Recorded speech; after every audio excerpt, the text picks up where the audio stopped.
రెండు పంటలకు ఇవ్వలేము 35 దగ్గర మనకి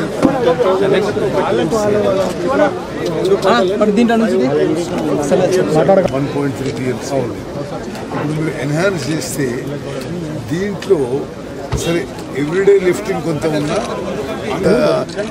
అంటే మనకి రాలంపాడు జస్ట్ 3 crores దానికి 7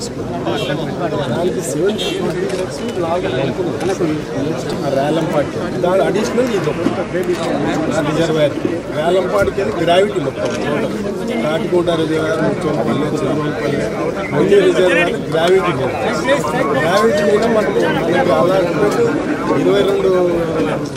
22 TMC మనం ఇప్పుడు 16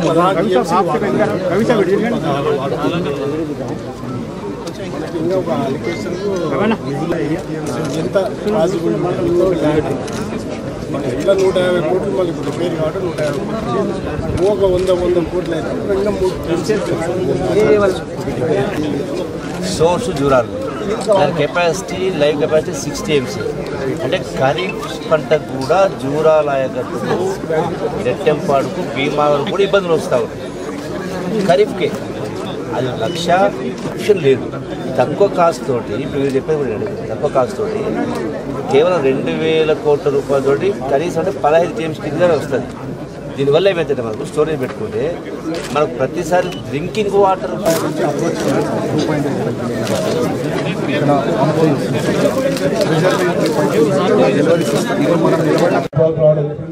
సార్కి ప్రత్యేకంగా వారికి అదేవిధంగా గౌరవనీయులైన భాస్కర్ గారికి సరితమ్మ గారికి అదేవిధంగా తిమ్మప్ప గారికి గౌరవ ENC గారికి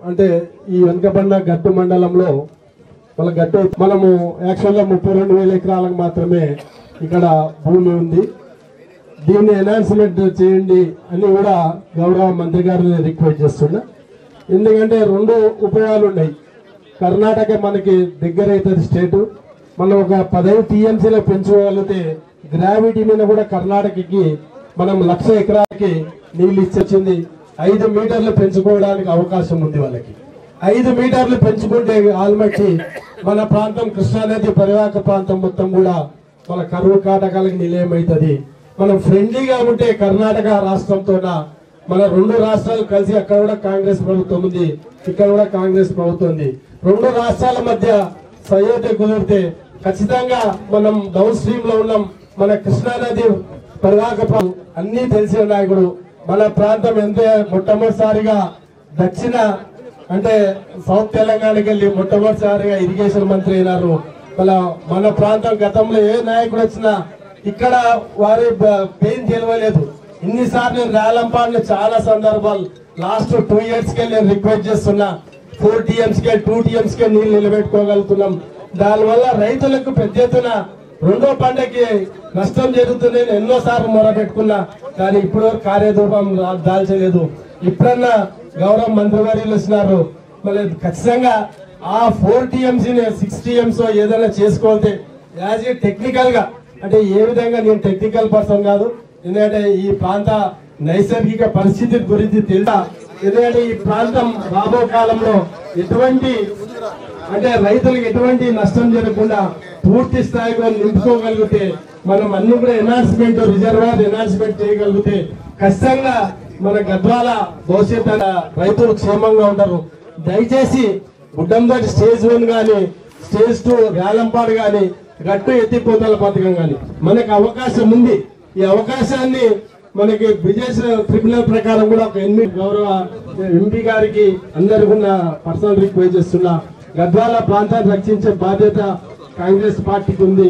గౌరవ ముఖ్యమంత్రి గారు రేవంత్ రెడ్డి గారు మా జిల్లా వాసి ఖచ్చితంగా ఈ విధంగా ఆలోచించాలని మొన్న అడిగినప్పుడు మన మంత్రి గారు రిక్వెస్ట్ చేయమన్నారు. మన మంత్రి గారు నేను దయచేసి ఈ విధంగా ఆలోచించాలని కోరుకుంటూ సెలవు తీసుకుంటాను.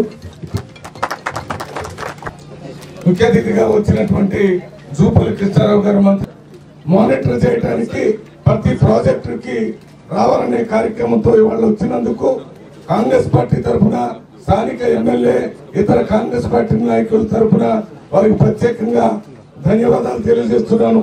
ఎందుకంటే ఇంతకుముందు ఎప్పుడు ఇరిగేషన్ మినిస్టర్స్ ఈ రకంగా high level team finance secretary, irrigation secretary, అదే రకంగా ఎమ్మెల్యేలు ఎంపీలను తీసుకొని ఇక్కడికి వచ్చారు. కాబట్టి వీటిని పూర్తి చేయాలనేటటువంటి ఆలోచన ఉత్తమ్ కుమార్ రెడ్డి గారికి నిండుగా ఉందని చెప్తున్నాను. ఎందుకంటే మన మహబూబ్నగర్ లో జరిగినటువంటి రివ్యూ మీటింగ్ లో ముఖ్యమంత్రి గారు మన ఉత్తమ్ కుమార్ రెడ్డి గారు మాట్లాడి ప్రతి ప్రాజెక్ట్ కి కొంత ఫైనాన్షియల్ రిలీజ్ చేశారు. దానికి కూడా కృతజ్ఞతలు ఇప్పుడు కొన్ని చెప్పారు. వాటి మీద కూడా మళ్ళీ ఆలోచన చేసి దాన్ని కంప్లీట్ చేసినట్టయితే ఇక్కడ కింద ఉన్నటువంటి రెండో పంట కూడా నీళ్లు దొరికేటటువంటి అవకాశం ఉంది. అదే కాకుండా వారు వివరాలన్నీ చెప్పారు. దాని ప్రకారం రిపోర్ట్ తయారు చేసి ఈఎన్సీ గారితో ఇక్కడ ఉన్న సిఈ గారితో మాట్లాడి ఆ రిపోర్ట్ పంపించాలని కృష్ణమోహన్ గారికి చెప్తూ, అదే రకంగా ఆర్టీఎస్ అనేది చాలా కాలంగా పెండింగ్ ఉన్నటువంటిది. చివరిలో ఉన్నటువంటి పొలాలకి ముఖ్యంగా అలంపూర్ లో నీళ్లు దొరకటం లేదని రైతులు చాలా ఆందోళన చేస్తున్నారు. కాబట్టి దానికి ఇక్కడ ఏంటంటే ఇప్పుడు మొట్టమొదటిగా కృష్ణా ఎంటర్ అయ్యి తెలంగాణలో జూరాలు ఇక్కడి నుంచి ఈ యొక్క గద్వాల జిల్లా నుంచి గద్వాల ప్రాంతం చూస్తాం. మనకు వాస్తవంగా ఒరిజినల్ గా 18 టీఎంస్ దీని మనకు అలాట్మెంట్ ఉంది. కానీ ఏ రోజు కూడా మనకి ఇప్పటి కూడా 6 టీఎంస్ కంటే ఇక్కడ వాడుతున్న పరిస్థితి లేదు. రెండవది ఈ యొక్క జూరాల రిజర్వాయర్ పైన కృష్ణానది పైన ఆధారపడ్డది. జూరాల 1,00,000 ఎకరాలు, 1,02,000 ఎకరాలు, నెట్టెంపాడు 2,00,000 ఎకరాలు, భీమా 1,00,000 ఎకరాలు, 4,00,000 ఎకరాలు. సో ఈ 4,00,000 ఎకరాలకు 6 టీఎస్ తోటి పరివాహకు కృష్ణా నదీ జలాల వారిని మా హార్డ్లీ అంటే వర్షాకాలంలో 2 నెలల కంటే ఎక్కువ రాదు. అది కూడా సక్రమంగా పారుతాయి. సో ఈ పరిస్థితుల్లో మనం కేవలం 6-7 టీఎస్ రిజర్వాయర్స్ తోటి ఈ 4,00,000 ఎకరాలకు నీరు కూడా ఇబ్బంది అవుతుంది. కాబట్టి వేరే ఆప్షన్ కూడా లేదు. కాబట్టి ఇక్కడ తక్కువ ఖర్చుతోటి ఎక్కువ కెపాసిటీ వచ్చే అవకాశం ఉంది. కాబట్టి ల్యాండ్ అక్విజిషన్ చాలా తక్కువ ఉంది. కాబట్టి ఇది ఇక్కడ 15 నుంచి 20 టీఎస్ రిజర్వాయర్ కట్టగలిగితే ఒకటి దీని ద్వారా జూరాల ఆయకట్టు వరకు వస్తుంది, నెట్టెంపాడుకు వస్తుంది, గట్టుకు వస్తుంది, దీంతో పాటుగా అలంపూర్ కూడా వరకు వస్తుంది, దాంతో పాటుగా జూరాల ఆయకట్టుకు వస్తుంది, ఈవెన్ భీమా కూడా వస్తుంది. సో కాబట్టి మనం ప్రతిసారి కర్ణాటక పైన ఆల్మట్టి నారాయణపూర్ నుంచి 1 తీస్తావా 2 తీస్తావా మనం ప్రతిమలు వస్తాము. రెండోది నీళ్లు కిందికి వెళ్ళిపోతే ఈవెంట్ అక్కడ రాయలసీమ నుంచి పంపిణీ జరుగుతూ ఉంది. 40 రోజులు మొత్తం ఖాళీ పరిస్థితుంది. కాబట్టి ఇలా మీ ఆధ్వర్యంలో ఇంతకుముందుగా ఉత్తమ్ కుమార్ రెడ్డి గారు కాబట్టి పెద్ద ఆశలు పెట్టుకుని పాలమూరు జిల్లా కూడా మీ ఒక పెద్ద మనసుడి అన్ని ప్రాజెక్టులు తిరగాల ఈరోజు ఎంతైనా అని చెప్పని ఈరోజు ప్రతి నియోజకవర్గం ప్రతి ప్రాజెక్టు తిరిగి దాని పూర్వాపరాలు తెలుసుకొని నిధులు ఇవ్వడానికి కూడా ఫైనాన్స్ సెక్రటరీ గారు పట్టుకొచ్చుండ్రు. అట్లాగే ఈ డిజైన్స్ అప్రూవల్ కూడా ఈఎస్సీ గారిని స్పెషల్ సెక్రటరీ గారిని అందరూ కూడా పట్టుకోవడం జరిగింది. కాబట్టి ఇది మీ ఆధ్వర్యంలో వస్తే ఒక గొప్ప పేరు ఉంటుంది. ఎందుకంటే ఇలా తెలంగాణ రాష్ట్రంలోని అత్యంత వెనుకబడిన జిల్లా పాలమూరు జిల్లా, వలస జిల్లా, ఆగల్ జిల్లా. కాబట్టి ఈ సందర్భంలో అదృష్టం కొద్ది తెలంగాణకు ఇలా రాష్ట్ర ముఖ్యమంత్రి పాలమూరు జిల్లా నుంచి మీరు నీటిపారుదల శాఖ మంత్రులు కాబట్టి ఏం జరిగినా ఇప్పుడు జరగాల్సిందే, మీ ద్వారా జరగాల్సిందే. కాబట్టి ఈ అవకాశం సద్వినియోగం చేసుకోవాల్సిన అవసరం ఉంది. కాబట్టి దయచేసి పెద్ద మనం చేసుకొని ఈ యొక్క జిల్లాకు ఈ యొక్క ప్రాజెక్టులు మంజూరు చేసి సరే సమయాన్ని పూర్తి కావడానికి సంవత్సరం పట్టిన 2 సంవత్సరాల 1 సంవత్సరం అటెండ్ ఇబ్బంది ఏం లేదు. ఒకటి వన్ టైం ఇన్వెస్ట్మెంట్ కాకపోతే దీర్ఘకాలికంగా తరతరాలు పనికొచ్చింది. కాబట్టి పెద్ద మనసుతో చేయాలని ఇలా ఈ ప్రాంత ప్రజల తరఫున మరొకసారి మీకు విజ్ఞప్తి చేస్తా ఉన్నా. Thank you very much. స్థానిక ఎమ్మెల్యే కృష్ణమోహన్ రెడ్డి గారు, పెద్దలు గౌరవనీయులు జిల్లా మంత్రివర్యులు జూపల్లి కృష్ణారావు గారు, ప్రియ మిత్రులు స్థానిక పార్లమెంట్ సభ్యులు మల్లురవి గారు, రాష్ట్ర ప్లానింగ్ బోర్డు వైస్ చైర్మన్ పెద్దలు డాక్టర్ చిన్నారెడ్డి గారు, కాన్స్టిట్యున్సీ ఇన్ఛార్జ్ సరిత గారు, జిల్లా కలెక్టర్ గారు, రాష్ట్రంలో సీనియర్ ఐఏఎస్ అధికారి, రాష్ట్రంలో ఆర్థిక శాఖకి హెడ్, మరి వారే చెప్తున్నారు గద్వాల్లో చాలా ఏళ్ళ కింద పనిచేసినది రామకృష్ణారావు గారు, ఇరిగేషన్ సెక్రటరీ ప్రశాంత్ పాటిల్ గారు, ఇరిగేషన్ ఈఎన్సీ అనిల్ గారు, అదేవిధంగా జిల్లా కలెక్టర్ గారు, మరి అందరికి కూడా డాష్ మీద అందరూ కూడా పేరు పేరు మీద ఇరిగేషన్ శాఖ అధికారులకి, ఇక్కడికి వచ్చేసిన నా అన్నలు, తమ్ముళ్ళు, అక్కలు, చెల్లెళ్ళు, మీడియా మిత్రులకి నమస్కారం. ఉమ్మడి మహబూబ్నగర్ జిల్లాకి నాకు చాలా సుదీర్ఘ సంబంధం ఉంది. నేను ఉమ్మడి ఆంధ్రప్రదేశ్లో, తెలంగాణలో 6 సార్లు ఎమ్మెల్యేగా, ఒకసారి ఎంపీగా వరుసగా ఎన్నికైన వ్యక్తిని. నేను ఉమ్మడి ఆంధ్రప్రదేశ్లో కూడా మంత్రి ఉంటే, ఇప్పుడు ప్రత్యేక రాష్ట్రంలో కూడా మంత్రిగా ఉన్నాను. ఉమ్మడి ఆంధ్రప్రదేశ్లో నేను మంత్రిగా ఉన్నప్పుడు ఉమ్మడి మహబూబ్నగర్ జిల్లా ఇన్ఛార్జిగా ఉంటున్నాను. నేను కూడా మరి ఈ ప్రాజెక్టులు ఇవన్నీ చాలా పర్యటించడం జరిగింది.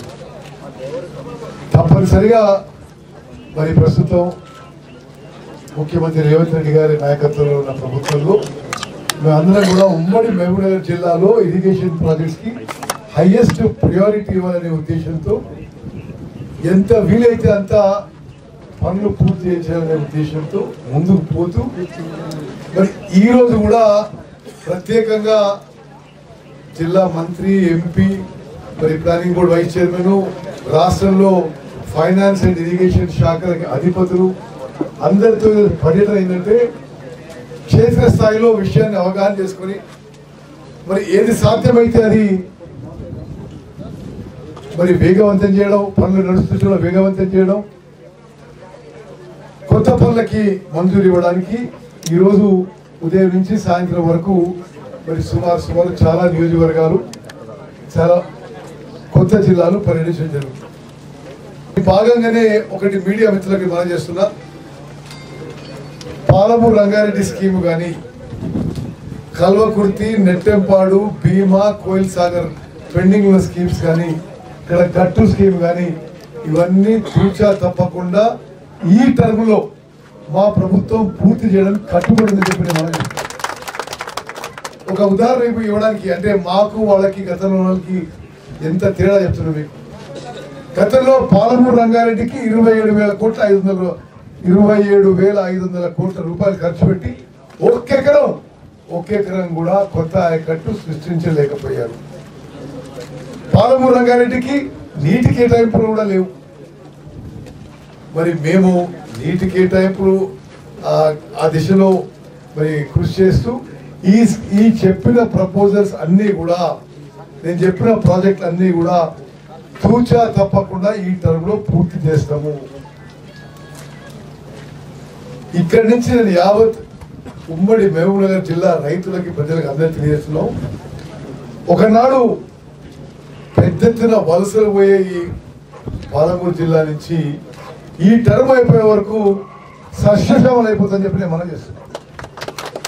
మరి ఈరోజు మీరు ప్రస్తావించిన విషయంలో తప్పనిసరిగా మా ఈన్సీ గారు చెప్పినట్టుగా రేలంపాడుకి ఆ రిజర్వాయర్ కెపాసిటీ పెంచడానికి, ఆ లీకులు అది ఏ విధంగా మరమ్మతులు చేయాలనో అది ఆపేయడానికి తప్పనిసరిగా మన ప్రభుత్వం చేస్తుంది అని చెప్పి సభాముఖంగా మీకు హామీ ఇస్తుంది. అదేవిధంగా చాలా కన్విన్సింగ్ గా జూపల్లి కృష్ణారావు గారు, మీ ఎమ్మెల్యే గారు, ఇక్కడ ఉన్న పెద్దలందరూ కూడా ఎందుకు అదనపు రిజర్వాయర్ కెపాసిటీ అవసరమో చాలా స్పష్టంగా తెలియజేయడం జరుగుతుంది. తప్పనిసరిగా మరి 10 టీఎంసీయా, 15, 20 టీఎంసీయా, అది అదనపు స్టోరేజ్ కెపాసిటీ సృష్టించడానికి ఒకసారి దాన్ని ఫైనాన్షియల్ వైబిలిటీ చూసుకొని, ఒకసారి దాని వాటర్ అవైలబిలిటీ చూసుకొని, మరి టీపీఆర్ ప్రిపేర్ చేసి ముఖ్యమంత్రి గారి ఆమోదంతో ఆ పనులు మొదలు పెడతామని చెప్పి మనం చేస్తున్నాం. మీరు కూడా దయచేసి ఆ విషయంలో మీరు అందరూ కూడా పోయి ముఖ్యమంత్రిని, మరి ఆర్థిక మంత్రిగా ఉప ముఖ్యమంత్రిని, వారిని కూడా సంప్రదించవలసిగా కోరుతాను. మిత్రులారా, మరి గద్వాలు, ఆలంపూర్ నియోజకవర్గాల నుంచి చాలాసార్లు రావడం జరిగింది. వెనుకబడ్డ ఈ ప్రాంతానికి తప్పనిసరిగా మా ప్రభుత్వంలో అన్ని విధాలుగా ప్రయారిటీ ఉంటుంది. మరి నేను ముందు చెప్పినట్టుగా ఒకే మాట చివరిగా చెప్పి నేను ముగిస్తాను. ఆలంపూర్లో ఆర్డిఎస్ విషయము, అదేవిధంగా మల్లమ్మకుంట రిజర్వాయర్ విషయంలో కూడా తప్పనిసరిగా టేకప్ చేస్తానని చెప్పి కూడా నేను మాటిస్తున్నాను. మరి ఈ ఉమ్మడి మహబూబ్ నగర్ జిల్లాలో ఇప్పుడు మేము చెప్పిన ప్రాజెక్టులన్నీ తప్పనిసరిగా పూర్తి చేస్తాం. ఆ ఉద్దేశంతోనే, ఆ సిన్సియారిటీ, ఆ కమిట్మెంట్ ఉద్దేశంతోనే ఈరోజు మరి జిల్లాలో ఉన్న పెద్దలందరూ కూడా మరి రాష్ట్రంలో ఫైనాన్స్ అండ్ ఇరిగేషన్ శాఖ అధిపతులతో మేము ఉమ్మడి జిల్లా పర్యటిస్తున్నాం. తప్పనిసరిగా వచ్చే 3-4 ఏళ్లలో ఈ పనులు, ఈ ప్రాజెక్టులు అన్ని పూర్తి చేస్తామని చెప్పి నేను మనవి చేస్తూ ముగిస్తాను. జై హింద్. Thank you.